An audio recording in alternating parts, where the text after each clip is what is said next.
बिस्मिल्लाहिर्रहमानिर्रहीम अस्सलामुअलैकुम वरहमतुल्लाहि वबरकातुहू।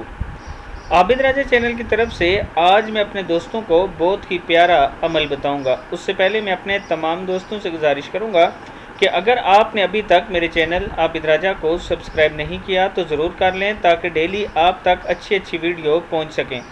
तो स्टार्ट करते हैं। बिस्मिल्लाहिर्रहमानिर्रहीम। जिस औरत का शोर इससे खफा रहता हो और बिला वजह तंग करता हो, इसके दिल में अपनी बीवी के लिए कोई मोहब्बत न हो, तो उसे चाहिए कि नमाज इशा के बाद यकसुई के साथ 121 मरतबा यह अमल करे।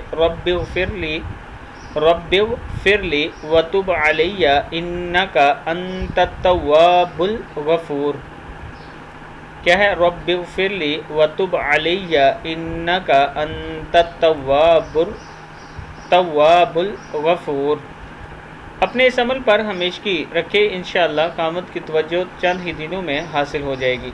इस वीडियो को आप दोस्तों ने आगे ज़रूर शेयर करना है।